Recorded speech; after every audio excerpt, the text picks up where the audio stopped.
Perdón. No te preocupes. Bueno, les decía, esta bomba entonces succionaba para que el nivel se mantuviera en los 2 centímetros. Y, o sea, ya se tenía antecedentes desde el siglo V antes de Cristo, pero fue hasta 1876 que pues se divulgó su uso para el tratamiento de empiemas. Una vez que pues ya se tenía se empezó a divulgar, pues ya se hizo más común. Fue hasta 1910 que Robinson propuso una bomba de succión. O sea, antes sí sacaban los líquidos, pero no tenían esta bomba de succión. Hasta 1910 que tenían el mismo principio. Sacaban el líquido, lo dejaban en el frasco y lo sacaban. Pero antes no tenían esta bomba de succión hasta 1910 que Robinson la propone para que pues fuera un sistema más efectivo. Y en 1968 fue donde se introduce la válvula de Heimlich, ahorita la vamos a ver. Y hasta los 60 es que empieza a comercializarse los sistemas de sello de agua de 3 cámaras, los que comúnmente se conocen como Pleurovac, pero pues son, el nombre correcto es sello de agua de 3 cámaras. ¿Okay? Entonces, se tiene que, aquí el sistema es de 3 frascos. Entonces, el primer frasco es la botella de reservorio. Entonces, la botella de reservorio está conectada al tubo que va directo al tórax del paciente y luego esta se conecta a la botella de sello de agua. ¿Cuántos centímetros quedamos que tiene que estar esta botella? 2 centímetros. 2 centímetros, así es. Luego, la tercera botella es la botella de control de succión. Entonces, aquí la botella de sello de agua se conecta con la botella de control de succión para que aquí pues se siguen colectando las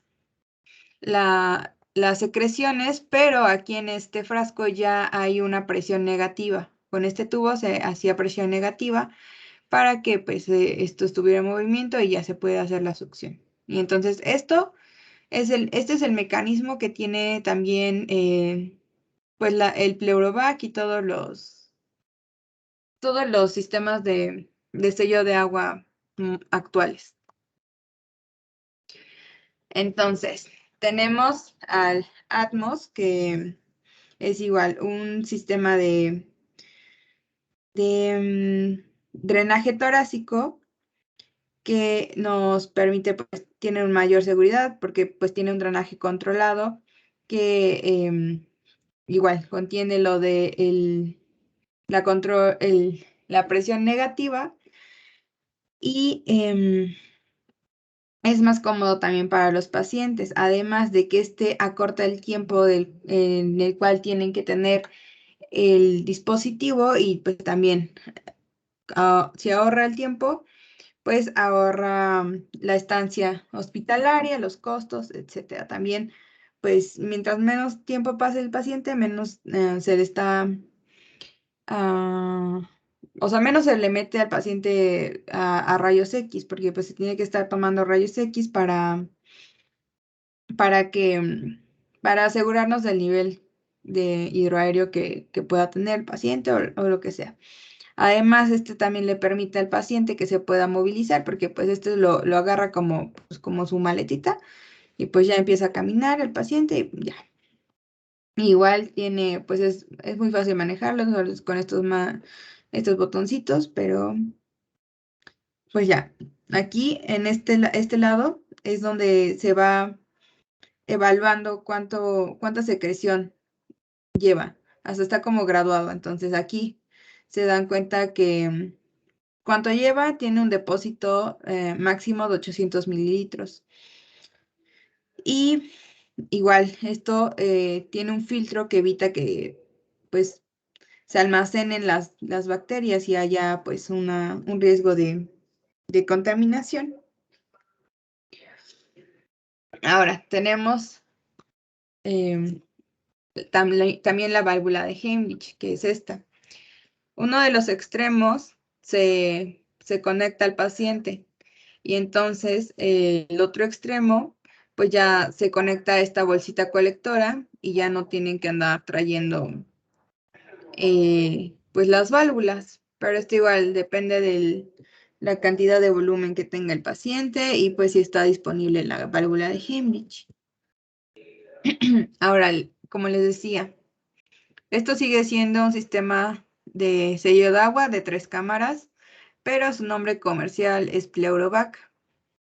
Entonces, la primera cámara, pues es la cámara de control de succión, luego es la cámara de sello de agua y las cámaras recolectoras. Tienen el mismo principio. Una recolecta, la otra pasa a las secreciones a la cámara recolectora y pues aquí también funciona con presión negativa para su filtrado y pues la succión para estar sacando las secreciones del paciente. Este se tiene que llenar a 20 centímetros. Este se tiene, o sea, se tiene que mantener a 20 centímetros. ¿Cómo vamos a saber que está funcionando adecuadamente cuando vemos que está burbujeando esto? Igual, no tiene que estar como hirviendo, o sea, solo tenemos que estar viendo que haya burbujitas. Si hay burbujitas, el nivel está a los 20 centímetros, pues el Pleurovac está funcionando adecuadamente. Ahora, ¿cuándo vamos a indicar el drenaje torácico? En casos donde hay neumotórax, donde hay derrame pleural, hemotórax, quilotórax, empiema, en casos de traumatismo y en posoperatoria de cirugía torácica, principalmente en toracotomía o esternotomía.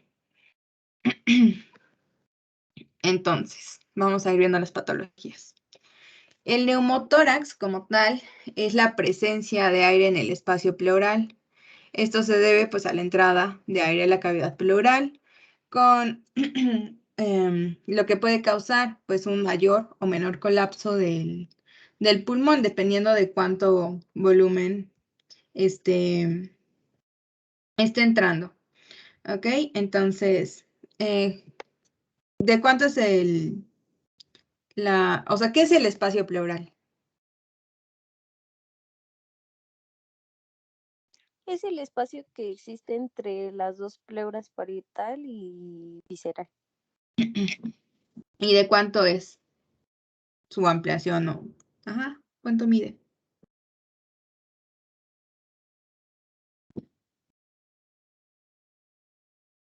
Pues yo que sepa nada más está dividido por el líquido pleural que está ahí, ¿no? ¿Y de Como cuánto en es dos, el líquido en promedio? mm, pues depende del paciente, creo que es el porcentaje de líquido que tiene. Creo que es un, ay, sí lo vi, a ver, A ver, Astrid, ¿de cuánto es el promedio de líquido pleural?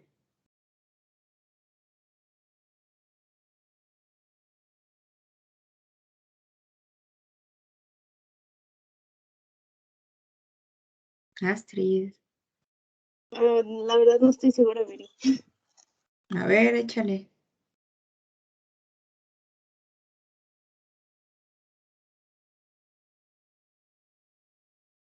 Creo que dependiendo a su peso, ¿no? Aproximadamente son de, sí, como eso creo que es como un 10% de su peso, pero en mililitros, ¿no? Como de entre, bueno, es que recuerdo que decía, creo que entre 8 y 10, ¿no?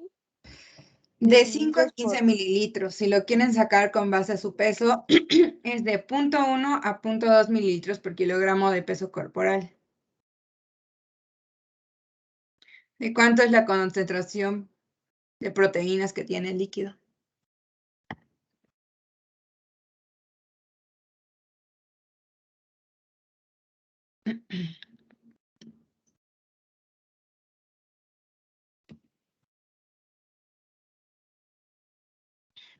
Va entre 1 y 1.5 gramos por decilitro. Además, también contiene células. Estas células son de alrededor de 1500 a 1000 células y generalmente son más monocitos y células mesoteliales, linfocitos. Y su pH es alcalino, porque tiene una concentración de bicarbonato del 20 al 25%. Bueno, el neumotórax lo podemos dividir en neumotórax espontáneo y neumotórax adquirido. Dentro del neumotórax primario tenemos diferentes patologías que lo pueden causar. Entonces, perdón, creo que me voy a enfermar.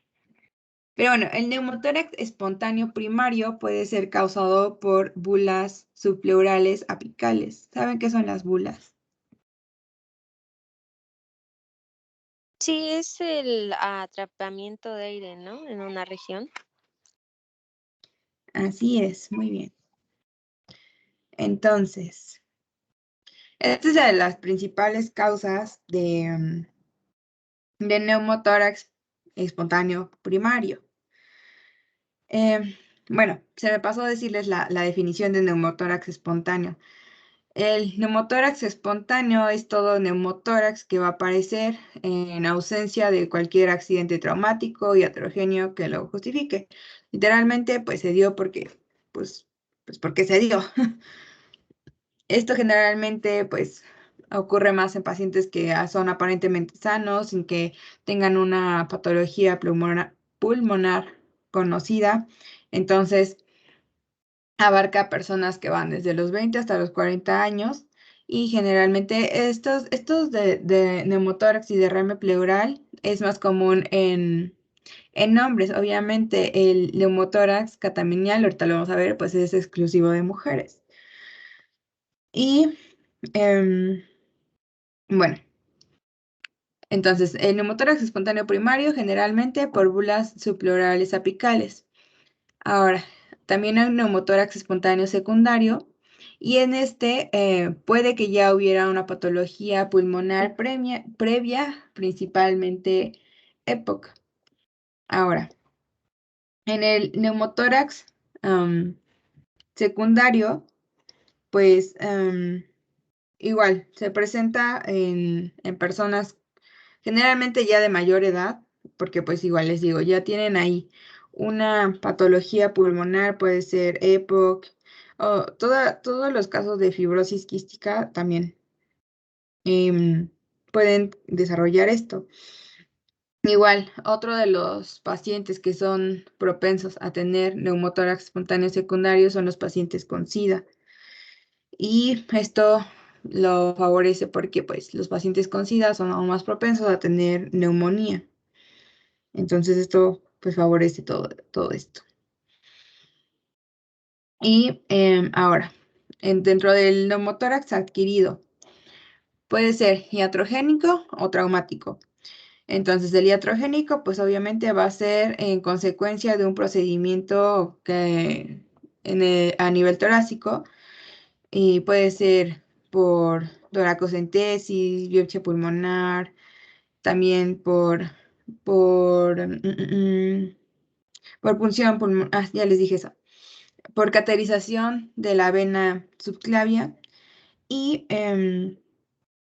en algunos otros casos, pues ya son muy raros. Por ejemplo, algunos procedimientos abdominales pueden llegar a causar un neumotórax, pero pues ahí sí ya es completa iatrogenia e incluso negligencia.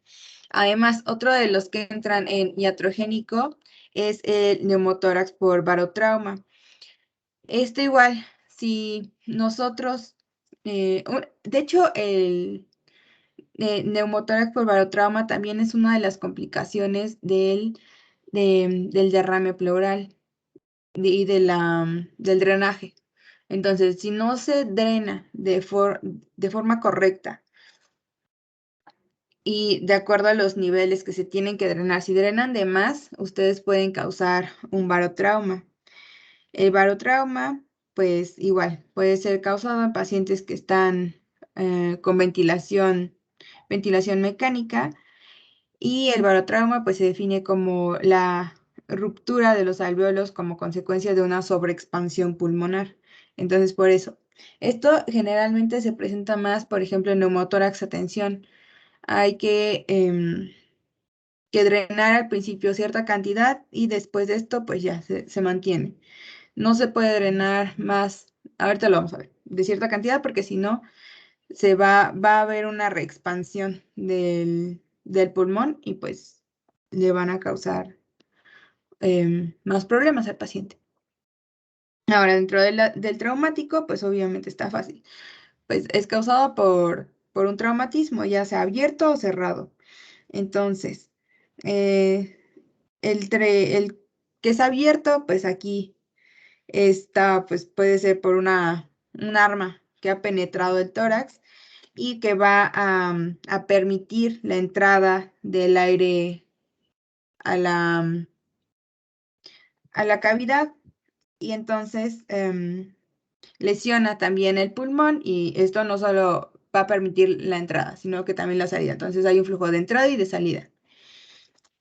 Y el neumotórax cerrado, pues puede ser, por ejemplo, una fractura costal o una ruptura bronquial. Entonces aquí solamente va a haber un flujo hacia afuera, no va a haber entrada del aire. ¿Ok? Entonces,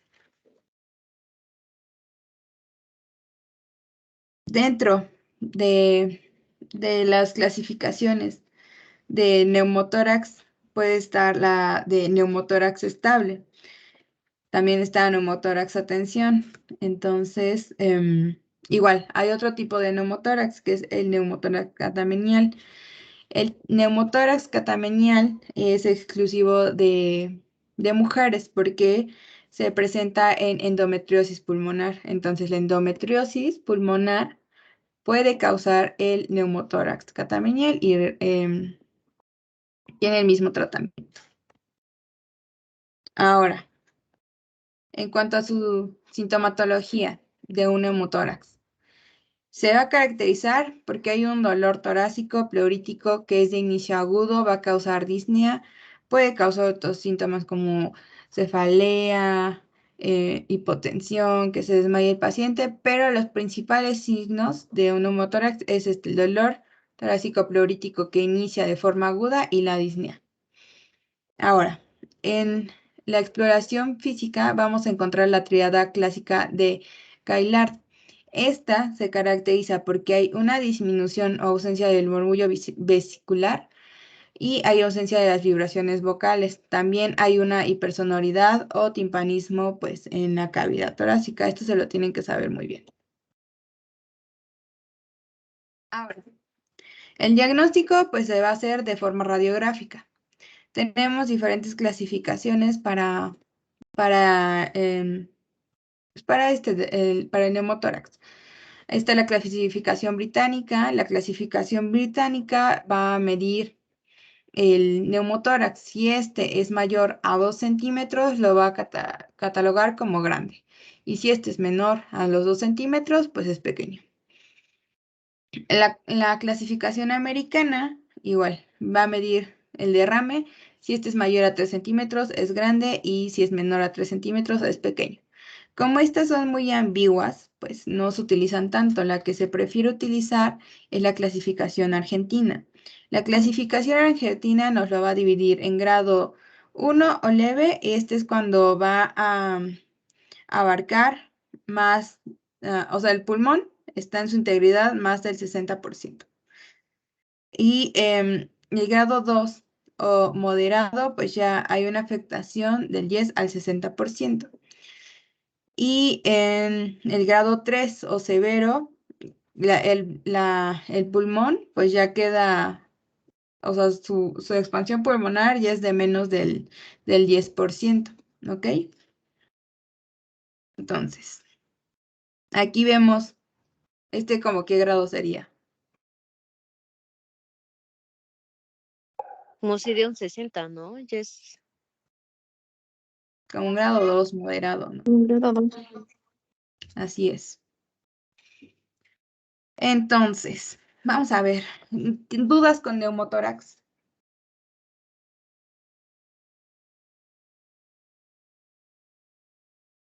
Neumotórax, pues es nada más que va a haber aire. No va a haber nada más, solo aire.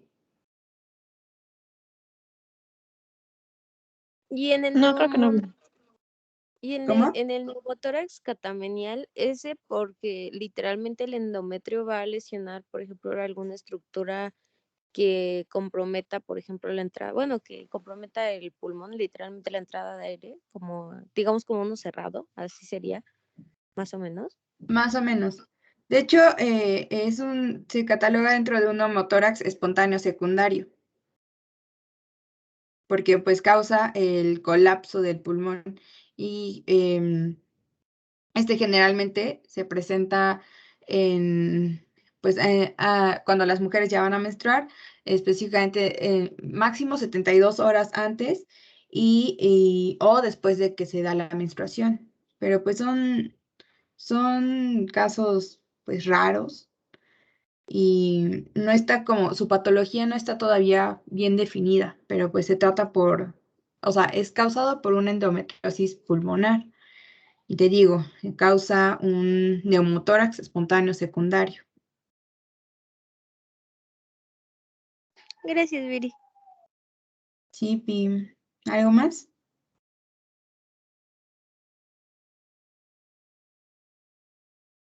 Creo que no, Viri.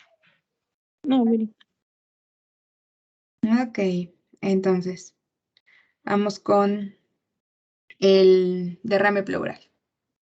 Entonces, otra vez, teniendo en cuenta la anatomía, vamos a considerar el espacio pleural. Este espacio pleural se considera una cavidad virtual, que en condiciones normales pues solo tiene una pequeña cantidad de líquido libre, ya les dije, de entre 5 a 15 mililitros. Lo pueden calcular bien en cada paciente, calculándolo de 0,1 a 0,2 mililitros por kilogramo de peso. Este líquido pues es blanco, no tiene que verse de otro color, pero sí puede ser como que otra complicación, que es que el quilotórax, que es su infección, pero ahorita lo vamos a ver. Em, Además, ya saben, contiene proteínas, contiene células, entonces, pues ya. El derrame pleural se define como la acumulación anormal de fluidos en el espacio pleural. Este puede ser de tipo exudado o trasudado. ¿Saben cuál es la diferencia entre exudado y trasudado? Las proteínas, ¿no? ¿Cuál tiene proteínas y cuál no? El exudado. Ok, bueno. Entonces, tenemos diferentes causas.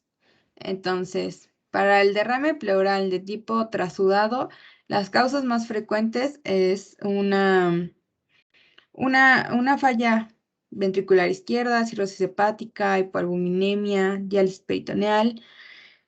em, y las menos frecuentes, hipotiroidismo, síndrome nefrótico, estenosis mitral, tromboembolismo pulmonar. Bueno, aquí como estas patologías tienen que ver con el equilibrio de las proteínas. Entonces, pues el trasudado sí tiene proteínas.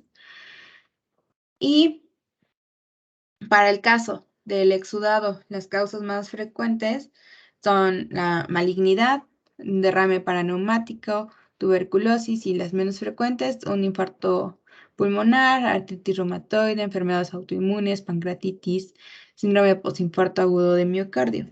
¿Ok? A ver. Ahora, para diferenciar si tenemos un exudado de un trasudado, tenemos a los criterios de Light. Estos se va a considerar que hay exudados si tiene uno o más criterios de los que están aquí. Entonces, consiste en 3 puntos. El primero es la relación de proteínas líquido pleural proteínas séricas mayor a 0,5. Otro punto es la relación de deshidrogenasa láctica del líquido pleural y la deshidrogenasa láctica sérica mayor a 0,6 milímetros. Y también vamos a medir el LDH en el líquido pleural. Si este es mayor a los 2/3 del límite superior normal, pues se le da el punto. ¿Ok? Ahora, vamos a pasar al diagnóstico. Sigue siendo aquí, pues, el diagnóstico radiográfico. Y entonces, ¿cómo vamos a pedir la proyección? Proyección para diagnosticar derrame pleural es una proyección posterior-anterior. Entonces, ¿qué vamos a ver? Que va a haber un borramiento del ángulo costodiafragmático. Este es el ángulo costodiafragmático. Vean aquí cómo este pulmón está bien. Y de este lado, pues no. Entonces, igual va a haber elevación del hemidiafragma del que está afectado. Y va a haber un desplazamiento del mediastino al hemitórax contralateral. Entonces, como aquí está aumentando la presión, igual va a empezar a desplazar las estructuras hacia el otro lado. Se eleva el hemidiafragma, se borra el ángulo costodiafragmático y pues ya. Hay otra forma de diagnosticarlo, sí, pero pues son menos efectivas y pues ya nada más con una radiografía ya lo tienes todo. También se puede hacer ultrasonido, te puedes mandar a hacer análisis de líquido pleural, pues igual aquí para ver que pues sí sea solo líquido pleural, que no vaya a haber sangre, porque si es sangre pues ya es hemotórax, o que no haya infección, sino pues es un quilotórax y hay que tratarlo de forma diferente. Como les digo, también puede haber presencia de sangre en la cavidad pleural. Perdón, ¿dudas de derrame pleural? No, Viri. Ok. Entonces, les digo, hay otras cosas que podemos encontrar en el espacio pleural. Cuando hay presencia de sangre en la cavidad pleural, pues es un hemotórax. Entonces, aquí el diagnóstico lo vamos a hacer midiendo el hematocrito en el líquido pleural. Y pues, va a ser igual o mayor al 50% del hematocrito en sangre periférica. ¿Qué nos puede causar un neumotórax? Puede ser de forma traumática, espontánea, por coagulopatías o por diversas causas. Dentro de las traumáticas, pues puede ser un traumatismo torácico cerrado. Ya vimos que igual puede causar neumotórax y puede presentarse incluso un neumohemotórax. Entonces, el traumatismo torácico cerrado lo puede causar o un traumatismo penetrante, igual puede ser iatrogénico, que nosotros lo causemos. O si es de forma espontánea, pues algunas alteraciones vasculares pueden favorecer que se presente el hemotórax, alguna aneurisma, una disección aórtica, alguna malformación arteriovenosa, enfermedades aneurismáticas y embolia pulmonar por infarto. Igual, obviamente por coagulopatías, pueden ser principalmente inducidas por medicamentos o por una enfermedad congénita o las neoplasias. Igual vimos que en derrame pleural, una de las causas que lo puede originar son las neoplasias. También puede que la hematopoiesis extramedular llegue a causar hemotórax o una exocitosis o la endometriosis pulmonar. Y igual ya vimos que puede causar, ¿cómo se llama? El neumotórax catamenial. Ahora, el cuadro clínico del hemotórax pues va a depender. Si es originado por un traumatismo agudo, pues va a haber obviamente manifestaciones hemodinámicas, ¿cómo va a llegar su paciente? Pues va a tener taquicardia, va a tener señales obvias de shock hipovolémico y el dolor torácico y la disnea. Entonces, en los casos en los que es por algo que no sea traumático, lo más frecuente aquí va a ser la disnea. No, incluso puede que se presente sin tanto dolor, pero la disnea sí está bien presente ahí. Ahora, en el hemotórax espontáneo, aquí va a ser, pues igual, se va a presentar con la disnea, el dolor torácico, y para diagnosticar de por qué se dio este hemotórax, hay que hacer una buena historia clínica, hay que hacer el examen físico adecuado y pues obviamente orientado a la patología que ya estamos sospechando. O que el paciente refiere pues que ya tiene antes, ¿no? Ahora, como les digo, también hay otra causa que lo puede provocar, es el quilotórax. El quilotórax es la presencia normal de líquido de aspecto lechoso que se encuentra en el espacio pleural, que se origina del sistema linfático gastrointestinal principalmente. Entonces, este líquido se va a caracterizar porque tiene una concentración alta de triglicéridos y pues les digo, tiene una apariencia como de leche, es turbio, es blanquecino. Entonces, acuérdense que les dije que el líquido pleural pues es como agua. Entonces, pues se va a notar luego que no es normal el líquido que tiene el paciente. Igual. Aquí el quilotórax puede ser originado de forma traumática o no traumático. Entre los traumáticos entra el iatrogénico y el no iatrogénico, igual ya saben, traumatismo abierto, cerrado, todo esto lo puede causar. Entre las formas no traumáticas entran las patologías neoplásicas y las idiopáticas, también pues misceláneas diferentes que puede llegar a presentar el paciente, ¿ok? Ahora, tenemos también al derrame paraneumático. El derrame paraneumático es la acumulación de líquido en el espacio pleural, generalmente secundario a una neumonía. Aquí, ¿qué pacientes son más comunes? Pacientes con VIH, SIDA, que pues les digo, son los más propensos a desarrollar neumonía. Y igual pacientes con ventilación mecánica son los que son más propensos a tener esta condición. Igual, todo lo que esté asociado a procesos inflamatorios pulmonares puede llegar a causar el derrame paraneumático o el empiema. Entonces, el empiema lo vamos a confirmar si en la cavidad pleural hay pus. Si hay pus, esto es empiema. Entonces, igual, como les digo, todo proceso inflamatorio puede llegar a estar asociado con derrame paraneumático o con empiema. Y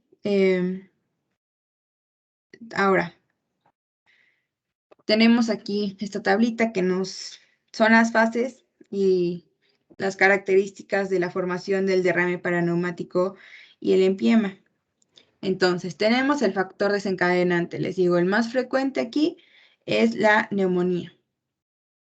Pasa a ser exudativo en un promedio de 2 a 5 días. Esto sigue siendo un proceso no complicado. ¿Cómo se caracteriza? Pues va a haber un aumento de la permeabilidad vascular. El líquido pleural no es viscoso, todavía sigue siendo fluido.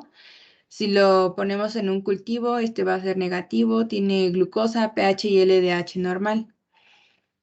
Después de los 5 días, en un promedio de 5 a 10 días, ya pasa a ser algo complicado y pasa a la fase de ser fibrinopurulento. Entonces, en esta fase va a haber ya citocinas como IL-1, TNF-alfa,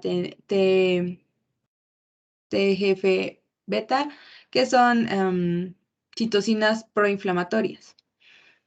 Aquí el líquido pleural, su pH ya va a ser mayor a 7.20. La glucosa sigue siendo normal. Aquí ya no es tan acuoso, el líquido ya empieza a ser un poco viscoso. Aún el cultivo se mantiene en negativo.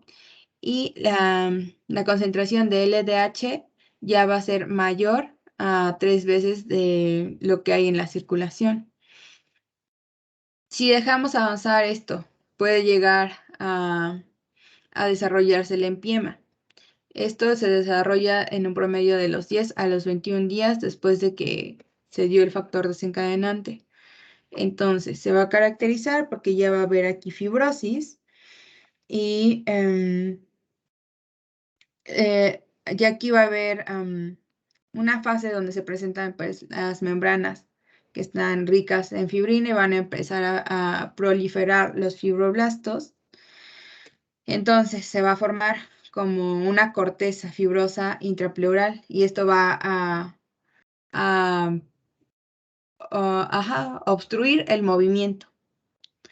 Y ya, si nos ponemos a evaluar el líquido pleural, pues ya aquí va a haber pus, el pH va a ser menor a 7.20, la glucosa menor a 4 miligramos por decilitro, aquí ya hay infección, hay cultivo positivo, y el LDH es mayor a 3 veces el límite superior normal en nivel sanguíneo.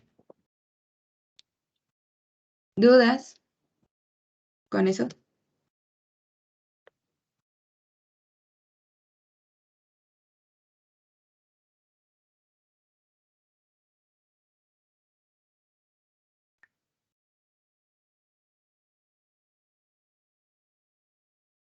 ¿No? Bueno. Ahora, para el derrame paraneumático lo podemos clasificar con respecto a 3 aspectos. Al área del tórax que está ocupando, el volumen del derrame, la presencia o no de microorganismos en el líquido pleural y las características fisicoquímicas del líquido pleural. Y entonces, vamos a ver. En el estadio inicial de derrame paraneumático simple, la clasificación de según la Sociedad Americana de Tórax, entra dentro de una categoría 1 y 2. Entonces aquí el líquido pues, es claro, es limpio, casi normal. Con respecto al derrame que se encuentra, pues puede ser un derrame pleural pequeño, moderado, o sea que es menor a los 10 milímetros cuando sacamos la radiografía en un paciente de cúbito lateral, o puede ser mayor a 10 milímetros, pero menor que la cantidad del medio del hemitórax. Ahora, las características del líquido pleural, el pH va a ser mayor a 7.2 y o sea, todo aquí va a estar normal. No vamos a encontrar algo que lo asocie directamente a una patología o a una infección. Y generalmente este derrame paraneumático puede llevar un tratamiento convencional y puede ser tratado únicamente con antibióticos. Ahora, según la ATS, los derrames paraneumáticos que entran en categoría 3 son derrames paraneumáticos complicados. Aquí el líquido pues ya puede que se llegue a encontrar claro, pero generalmente ya es turbio, como color lechoso. Entonces, son derrames pleurales grandes que ya ocupan más de la mitad del hemitórax, que ya puede haber un engrosamiento de la pleura parietal y aquí obviamente las características bioquímicas del líquido pleural pues ya nos van a estar indicando un proceso proinflamatorio e incluso un proceso infeccioso. Aquí sí o sí tenemos que hacer un drenaje pleural. Si dejamos avanzar esto, pues vamos a llegar al empiema. El empiema entra dentro de la categoría 3 y pues ya sabemos que el empiema es la existencia de pus en el espacio pleural. Entonces, aquí ya sí, obviamente las características van a ser obvias de una infección y aquí igual requiere de un drenaje pleural y generalmente no es necesario que mandemos a estudiar tan a fondo a este líquido que se encuentra aquí. No hay que pues estudiar sus características porque al momento que lo saquemos, obviamente luego se va a ver que es pus. Entonces mandar a estudiar a ver su pH, la glucosa, proteínas, pues ya. En este punto ya no tiene sentido. Entonces, Ahora, hablando de la anatomía general de la cavidad torácica. ¿Dónde o cómo se tiene que ingresar la sonda?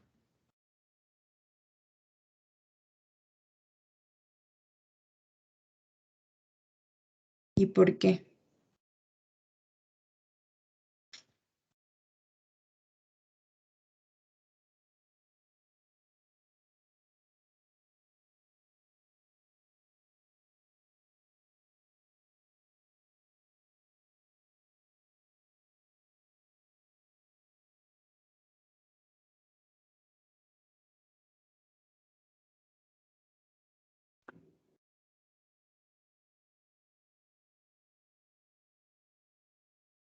Niñas.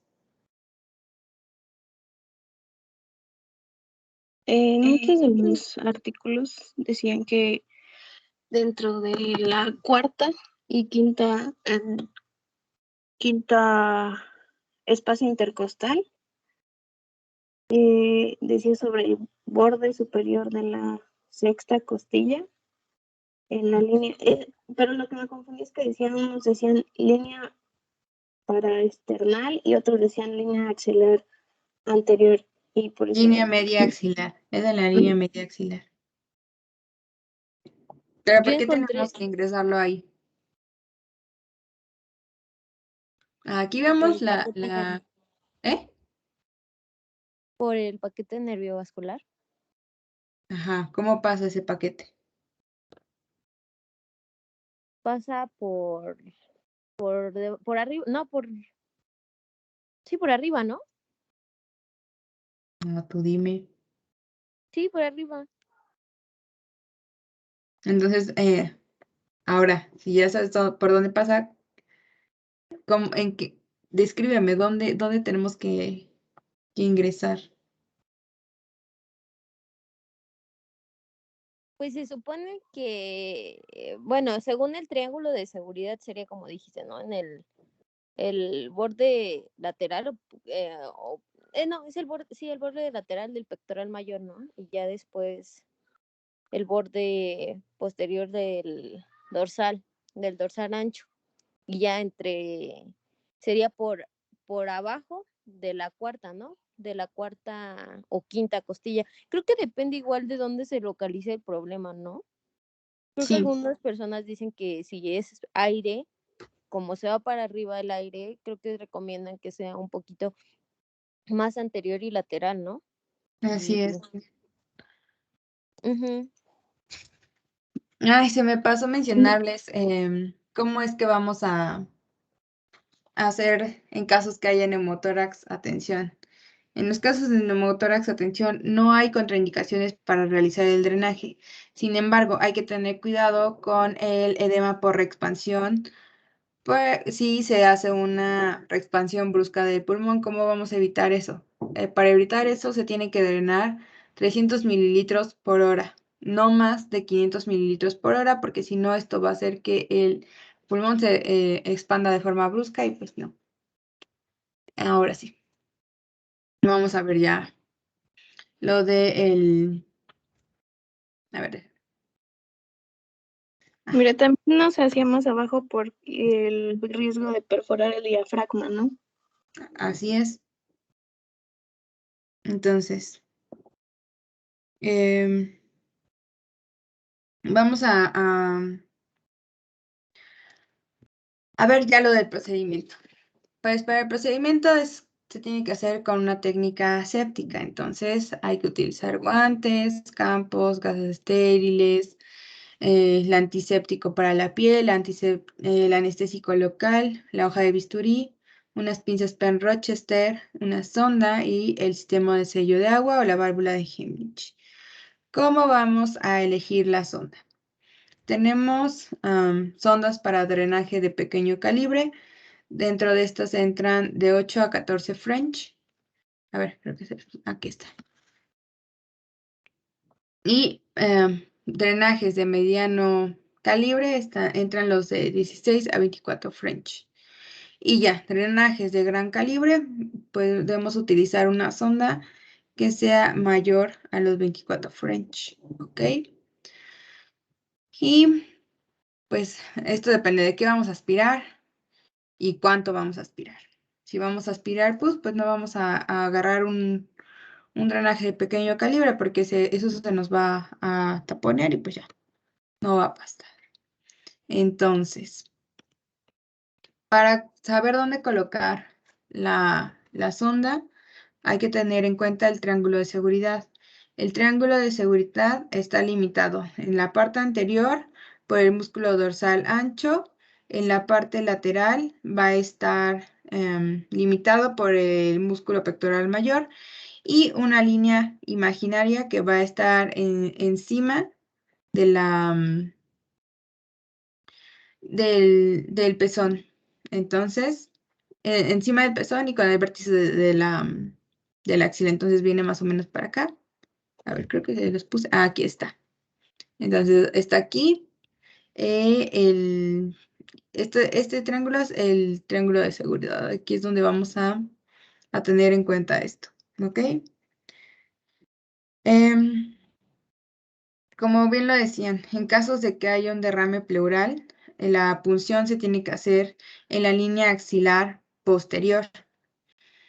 Pero generalmente, en casos de neumotórax, se hace entre el cuarto y quinto espacio intercostal en la línea media axilar en los adultos.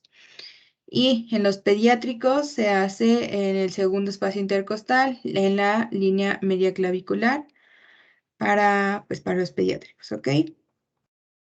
Entonces, ¿cómo vamos a colocar al paciente?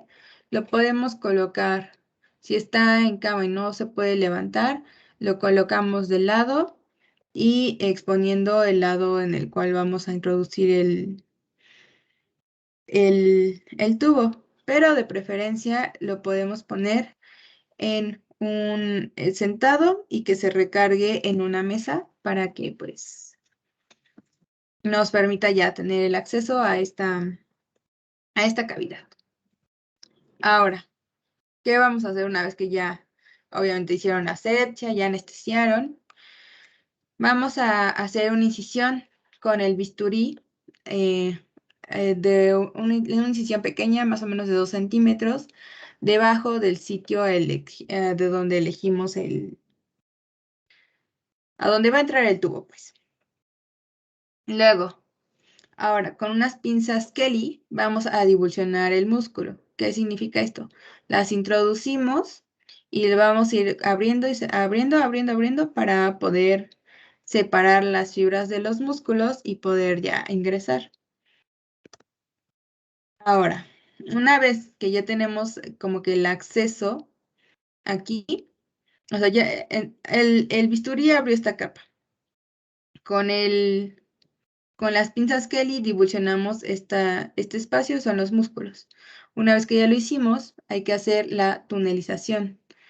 La tunelización se va a hacer con unas pinzas y entramos por donde ya incidimos, pasamos igual los músculos y nos vamos a ir un espacio intercostal hacia arriba de donde hicimos la incisión.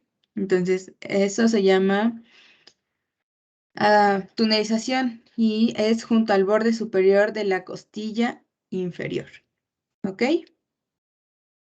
Una vez que ya hicimos la tunelización, ¿ven? Ahí sigue haciendo la tunelización. Vamos a ingresar el tubo. Una vez que ingresamos el tubo, hay que fijarlo. ¿Cómo lo vamos a fijar?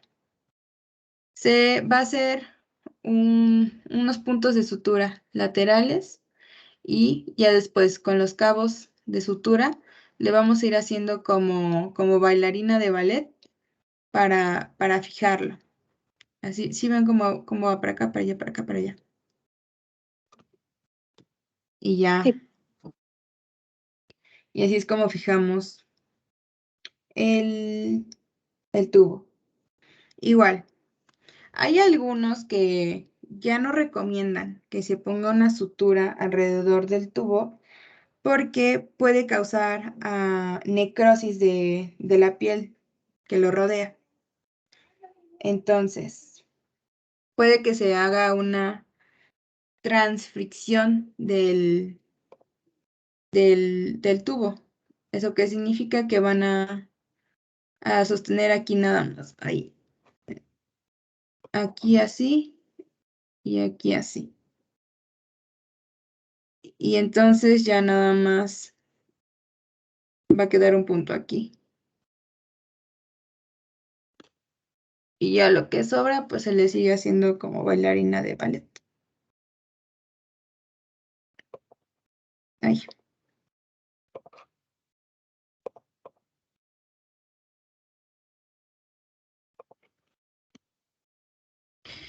Entonces aquí, en una forma, con esta imagen nos resume todos los pasos. Primero, hacemos aquí, bueno, se saltó la asepsia del paciente y vamos a hacer la infiltración con la anestesia local. ¿Qué anestésicos locales tenemos?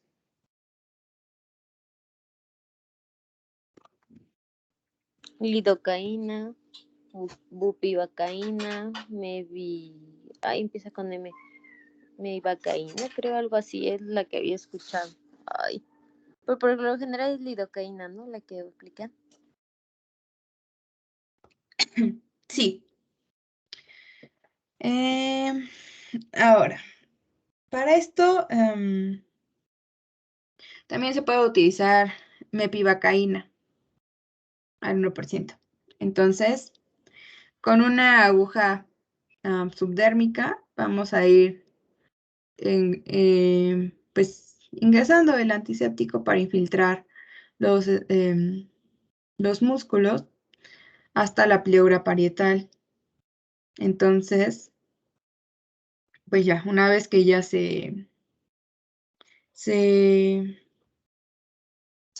pues ya se anestesió al paciente, ahora sí tomamos el bisturí y hacemos una incisión pequeña de 2 centímetros. Y una vez que ya hicimos esto, vamos a hacer la divulsión de los músculos con una pinza Kelly. Y una vez que ya divulsionamos los músculos, podemos verificar si ya el paso está libre con el dedo.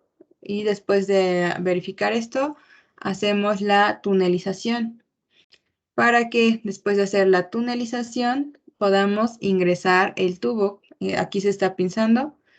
Ahí, se pinza y se hace la tunelización. O sea, no se mete así directo, sino entra y para arriba. ¿Vean? Entro y para arriba. ¿Ok?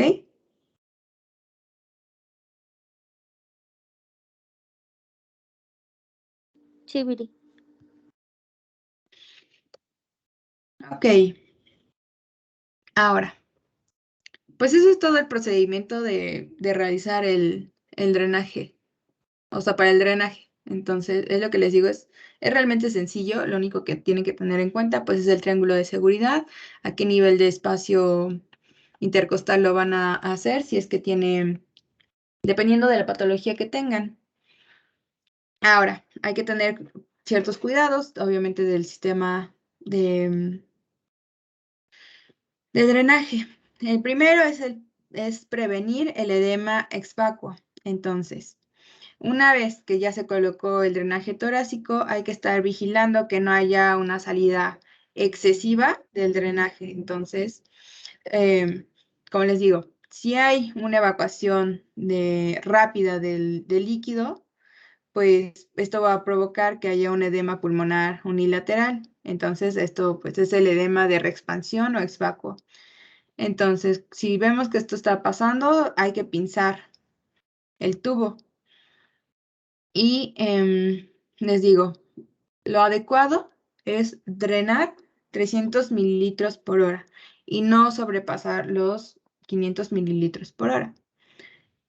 Y una vez que ya fue insertado el drenaje torácico, si se puede, se tiene que realizar una radiografía de tórax, pues para verificar que el tubo esté en correcto posicionamiento y obviamente evaluar cómo sigue el paciente. Otra cosa es mantener el drenaje permeable. Entonces, que esto hay que igual, es cosa de estar vigilando que no se, por ejemplo, que no vaya a haber un coágulo que obstruya su luz y por eso pues está para eso está el sistema de sello de agua, que ven que tiene una presión negativa, que esto ayuda a que pues como que esté succionando y que si llega a haber un coágulo, pues este no se quede ahí taponeando todo el vaso. Digo, toda la luz de la sonda. Y también hay que tener cuidados con el sistema de drenaje, el pleurovac, el sello de agua, lo que sea que tengan. Si hay que hacer la limpieza de estos sistemas, lo único que se tiene que hacer es que se pinza la sonda para poder hacer, si el sistema está fallando, para que se cambie el sistema. Y como les digo, hay que estar viendo si el sistema pues está funcionando de forma adecuada. Si el drenaje sí puede estar burbujeando, pero no puede estar burbujeando de forma excesiva. Si está burbujeando excesivamente, que parece que hierve el agua, se tiene que retirar, porque si no, esto al contrario de estar ayudando al paciente, va a hacer que se acumule más aire en la cavidad pleural. Y entonces el paciente pues va a seguir teniendo disnea, apnea, todo esto. Entonces no queremos eso. Ahora, vamos a ver, ¿cuándo vamos a retirar el drenaje? Cuando la patología ya haya sido resuelta y pues ya. Para retirar el tubo, tenemos que hacer la prueba de camplaje. La prueba de camplaje nos va a permitir que estemos seguros de que ya es momento de retirar el drenaje. Esto se tiene que hacer 24 horas antes de que obviamente se retire. O sea, si ustedes lo quieren retirar un miércoles, van a hacer la prueba de camplaje el martes. ¿Ok? Entonces, igual, antes de hacer la prueba de camplaje, pues hay que sacar radiografías para ver que el pulmón ya no esté todo apachurrado, ya ha tenido una buena expansión y que obviamente ya no haya ahí derrame o que pueda haber alguna fuga aérea. Entonces, ¿cómo se va a hacer esta prueba? Lo que se hace es que vamos a pinzar el drenaje del paciente. Si el drenaje del paciente, si una vez que ya pinzamos el drenaje del paciente, empieza a tener disnea o un enfisema, hay que despinzar obviamente el drenaje y vamos a poner otra vez el sistema del sello de agua, porque pues todavía no es momento de retirar el drenaje. Todavía sigue ahí el problema. Entonces, si hay un neumotórax y nosotros hacemos la prueba de camplaje y hay un cese de burbujeo, entonces el paciente está listo para que ya le quitemos la sonda. Si el paciente tiene un derrame pleural, esto igual, antes de hacer la prueba de camplaje, verificamos que lo que está secretando sea menor a los 200 centímetros cúbicos al día. Si el paciente ya está secretando menos de 200 centímetros cúbicos al día, hacemos la prueba de camplaje. Si el paciente no tiene disnea ni problemas respiratorios, pues ahora le quitas ya el tubo. Igual, cuando hay empiema, tiene que estar secretando menos de 50 centímetros cúbicos al día. Ya secreta menos de 50 centímetros cúbicos al día, pues ya, no tiene disnea, quítale el drenaje. ¿Por qué? Porque ya no hay una fuga aérea, ya hay una reexpansión completa del pulmón y radiológicamente ya está bien. ¿Ok? Ay, Sí, mire, se me pasó ponerles ahí la técnica para retirarlo. Entonces, para retirarlo, se le va a pedir al paciente que haga una inspiración profunda para que cree una maniobra de Valsalva. Entonces, cuando hace esto el paciente, nosotros retiramos la sonda. ¿Por qué? Porque entonces el volumen pulmonar máximo va a contraer los músculos de torácicos y también abdominales, y entonces la glotis va a hacer que suba el diafragma y pues ya, con eso jalamos el tubo y ya. Muchas veces ni siquiera es necesario que cuando retiremos el tubo, pues le pongamos algún punto de sutura a la piel. Y bueno, con esta maniobra que les acabo de explicar, como aumenta la presión intrapleural, esto hace que se reduzca la posibilidad de que al sacarlo, nosotros volvamos a introducir aire a la pleura y pues salga igual. Y la principal complicación de esta técnica de sello de agua es la hemorragia que puede causar los vasos intercostales si es que no realizamos bien la técnica, o puede haber atelectasias. O igual si nosotros sacamos más cantidad de lo que deberíamos sacar, más de los 500 mililitros por hora, pues vamos a hacer que se expanda de forma rápida el pulmón y se va a colapsar. ¿Ok? ¿Dudas?